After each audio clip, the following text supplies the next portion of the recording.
자, 여러분, 최근에 조국 전 장관의 딸인 조민에 대해서 고려대학교에서도 드디어 입학 취소 결론이 나왔다라고 합니다. 고려대 측에서는 조민 씨에 대해 가지고 입학 취소를 이번에 결정을 했는데요. 허위 사실 기재 때문이라고 그 이유를 밝혔습니다. 뭐 당연한 거죠. 자, 시청자분들께서도 이미 잘 알고 계시겠습니다만 생활기록부 자료에 나오던 그런 각종 인턴 경력들, 논문, 스펙 이런 것들이 알고 봤더니 허위로 밝혀지고 뻥튀기 된 게 너무 많았다라는 것이죠. 자, 최근에 여러분들이 알고 있던 거는 그 조민이가 그 부산대 의학전문대학원, 그러니까 의전원에서 입학 취소를 당한 것까지는 여러분들도 알고 계셨을 텐데, 이번에는 그 대학원 과정보다 그 이전 과정이죠. 대학교 학부 과정이 취소가 되는 겁니다. 즉, 이제 부산대 의전원에 가기 전에 중요한 경력으로 작용했던 그 명문대학교 고려대 대학 경력까지 취소가 되고 있다라는 겁니다. 대학원도 취소가 되고 대학교도 취소가 되고 있는 거죠. 자, 이런 식이라면 결국 의사 면허의 취소도 피할 수가 없어 보입니다. 기정사실이 일단 되어가고 있는 것 같아요. 자, 그래서 여러분들이 이렇게 관련된 뉴스를 한번 찾아보시면은 조민의 입학 취소에 관한, 고려대 입학 취소에 관한 소식들이 이제서야 이렇게 뒤늦게 나오고 있습니다. 뭐 사실 참 아는 분들은 알겠지만 물론 여기까지 오는 데만 해도 정말 너무나도 오랜 세월이 걸렸습니다. 그죠? 정말로 불안했었는데 이제라도 최소한의 상식과 정의가 구현되고 있으니까 뭐 천만다행이라는 그런 생각이 듭니다. 자, 저는 오늘 영상의 핵심을 다음과 같은 한두 마디로 요약을 해드리고 싶습니다. 바로 사필귀정이라는 말과 인과응보라는 말입니다. 자, 사필귀정이라는 게 무슨 말이냐? 무슨 일이든지 결국은 옳은 이치대로 돌아간다라는 뜻입니다. 자, 그럼 인과응보라는 말은 많이 쓰는데 이게 무슨 뜻일까요? 그렇죠. 원인과 결과에는 반드시 합당한 이유가 있다라는 것입니다. 자기가 저지른 일이 있기 때문에 그런 결과가 오는 것이고 굴뚝에 불을 뗐기 때문에 연기가 난다라는 것입니다. 자기가 저지른 일의 대가를 자기가 치른다라는 것이죠. 자, 조국이가 지난 2017년 기세 좋게 입을 털어댔던 거를 한번 생각을 해보세요. 저 사람의 과거입니다. 자, 자기는 저 때만 해도 좋은 시절이 천년 만년 갈 줄 알았겠죠.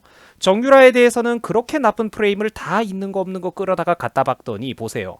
이번에는 본인에게 바로 그 부메랑, 뼈저린 부메랑이 돌아왔다라는 겁니다. 과도한 욕심을 안 냈으면 차라리 행복하게 살 수가 있었겠죠. 티도 안 나고. 자, 저쪽 커뮤니티 사람들은 또 이게 부당하다라면서 울고불고 아주 그냥 난리를 치고 있습니다. 자, 그런데 여러분, 말도 안 되기는 도대체 뭐가 말이 안 된단 말입니까?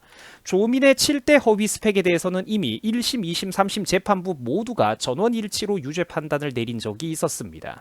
동양대 대학교 총장 표창장도 위조였고 그 밖에 대학 보조연구원 경력도 실제로 근무도 안 했다고 하죠. 당국대 의과학연구소 인턴 경력 및 논문 제1저자 같은 이런 어마어마한 스펙들은 애초에 조민이가 논문 작성에 아무런 기여도 한 게 없었습니다. 애초에 고등학생이 다룰 수 있는 그런 수준의 레벨의 업무들이 아니었다라는 거죠. 그 밖에 공주대 생명공학연구소 인턴 과정, 키스트 인턴 과정, 서울대 공익인권법센터 인턴 과정, 부산 아쿠아팰리스 호텔 인턴 과정 등등 다양한 어떤 사회 경험과 경력들이 전부 다 허위 작성되고 가짜로 만들어진 경력들이었다라는 겁니다. 자, 여러분, 그러면 여러분들이 대답을 한번 해보세요. 이런 경력과 스펙을 내세워가지고 명문대와 의전원에 입학을 한 그런 사람이 있다면 입학 취소되는 거는 당연한 것 아닙니까? 왜 이런 명백한 문제 앞에 가지고 자꾸만 무슨 정치보복 피해자 코스프레를 하는 건지 도대체 이해가 안 된다라는 겁니다. 어떻게 뻔뻔해도 그렇게 뻔뻔할 수가 있습니까? 저 명백한 문제도 한번 생각을 해보세요. 지금 고려대에서 조민의 입학 취소가 됐죠. 근데 이게 여러분들 만약에 정권이 안 바뀌었더라면, 대선에서 승리하지 못했더라면 감히 이런 것들이 밝혀질 수나 있었겠습니까? 결국 좋은 게 좋은 거라고 쉬쉬하면서 길게 심사 중이다, 논의 중이다 이러면서 흐지부지 몇 년 동안 시간을 끌다가 넘어가고 말았을 거라는 거예요. 이것도 여기까지 오는 데만 해도 정말 얼마나 오랜 세월이 걸렸습니까? 대선 다 끝날 때까지 모든 대한민국의 교육기관들이 눈치나 보다가 이제서야 대선 끝나고 발표를 한 건데 말이 안 되는 건 바로 이런 관점의 현실들이 말도 안 된다라는 것입니다. 그리고 여러분, 제가 전에도 몇 번이나 설명드린 적이 있는데 오늘 한 번 더 설명을 또 드릴게요. 정유라 사건을 우리가 잠시만 머리를 식히고 다시 한번 생각을 해봅시다. 여러분, 아시안게임 금메달리스트가 공부도 아닌 체육특기생 쪽으로 특기를 살려가지고 대학을 가는 게 도대체 왜 그렇게 문제가 됩니까? 지금 생각해보면은 서로 이 학생을 모셔가려고 하는 게 당연하지 않았을까요? 실제로 정유라는 초등학생 시절부터 중고등학교 시절 내내 전국의 수많은 각종 승마 대회에서 꾸준히 자신의 커리어와 수상 경력을 다져왔습니다. 지금 보고 계신 이 많은 것들이 바로 수상 경력의 첫 번째 페이지고, 자, 두 번째 페이지, 자, 그리고 또 이렇게 세 번째 페이지. 또 더 있습니다. 네 번째 페이지까지 가야 경기 실적이 이렇게 끝이 난다라는 겁니다. 뭐 이것 말고도 수상 경력이 몇 개 더 있을지도 모르겠죠. 자, 그런데 당시 정유라는 이렇게 수상 경력이 훌륭한데도 군중 심리와 때법, 언론과 민주당의 거대한 여론 선동전에 휘말려가지고 과도한 비난을 받았고, 단 며칠 만에 그 때법에 못 이겨가지고 입학 취소를 당해버리고 중졸까지 확정당하고 말았습니다. 이거 여러분들 대한민국이 정말로 부끄러워해야 되는 사건입니다. 잘못됐잖아요. 실제 경력이나 능력에는 아무 문제가 없었기 때문에 이 정유라를 상징적으로 이렇게 끄집어 내릴 때 가장 주된 명분이 뭐였냐면은 수업 일수를 많이 참석하지 못했다라는 게 그 이유였습니다. 그런데 여러분 가슴에 손을 얹고 대답을 해보세요. 당시 우리나라 모든 학교의 체육특기생 그리고 예체능 준비생들은 거의 모든 학생들이 전부 다 수업의 출석 일수가 적었습니다. 그때 당시에.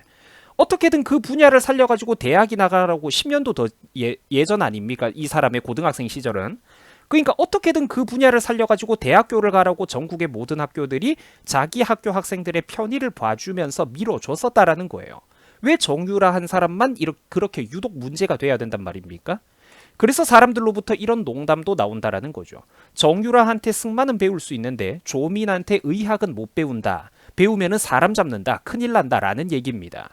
그래서 인터넷 유머 중에는 이런 것도 있었습니다. 낮에 깡소주를 3병 마시고 슬픔과 비탄에 잠긴 유명한 외과 의사 선생인 이국종 교수와 충분한 휴식을 취한 풀 컨디션의 조민이 있을 때 둘 사이에서 당신의 생명이 위중할 때 누구한테 치료를 받고 싶느냐라는 농담입니다. 자, 시청자분들 같으면 누구 손에 여러분들 혹은 여러분 가족의 어떤 몸을 맡기겠습니까? 답 나오죠? 자, 조국 전 장관의 딸인 조민은 의전원에 다니면서 2번이나 성적이 안 돼가지고 낙제를 한 적도 있었습니다. 그런데도 이상하게도 항상 교수들에게 이쁨을 받으면서 수년간 장학금은 독차지해왔다라는 겁니다. 여러분 이런 게 바로 권력에 보이지 않는 힘 아닙니까? 인맥의 힘 아닌가요? 이게 말이나 됩니까? 대학교 총장 표창장 위조에 스펙 사기에 논문 제일 저자 위조에 온갖 과학연구소 인턴 경력 위조에 위조가 도대체 몇 개입니까? 부모 욕심으로 애 앞길도 망친 겁니다. 안 그래도 지금 과거 한영외고 고등학교 입학했던 사실조차 지금 이 사람이 문제가 되고 있는 상황인데 도대체 뭐가 그렇게 억울해가지고 무슨 당당하게 할 말이 있냐라는 것입니다. 대법원에서 판결이 나왔고 재판부에서도 1심, 2심, 3심 모두에서 7대 허위 스펙 유죄 판결들이 나왔는데 도대체 무슨 할 말이 있냐라는 거예요. 이게 거짓말은 아니잖아요. 팩트잖아. 평소에는 공정과 정의네 상식이네 좋은 것들은 다 갖다 붙여가면서 떠들어대던 양반들이 이게 뭡니까? 부끄럽지도 않습니까? 남을 비난하고 부당한 프레임을 잡아가지고 자극적으로 선동할 때는 달콤하고 즐겁고 편안했을 것입니다. 그런데 최소한 정유라 같은 사람들은 승마대회 수상 경력을 거짓말하지는 않았어요. 자기 실력을 과장하거나 사기치지는 않았다라는 겁니다. 전 두 사건에서 가장 중요한 핵심은 거기 있다고 생각을 해요. 누군가 하나는 자신의 경력과 실력을 속였고 누군가 하나는 그래도 경력은 확실했습니다. 누가 더 나쁘고 그러니까 이 문제의 차이가 어디에 있는 걸까요? 두 사건의 핵심은 거기에 있다라는 겁니다. 시청자분들이 자녀에게 취미로 과외 선생님을 붙여줄 때 조민이 아니죠. 정유라는 충분히 승마 선생님을 할 수가 있습니다. 아시안게임의 금메달리스트예요. 그런데 조민은 여러분들의 자녀에게 의학을 못 가르치고 의대 입시도 못 가르친다라는 것입니다. 그게 바로 현실이에요. 그래서 오늘의 결론입니다. 클로징 멘트. 아무튼 이 인생사 사필귀정 인과응보입니다. 저지른 게 있으면 대가를 치러야 된다라는 것이죠. 여러분들 수고하셨습니다.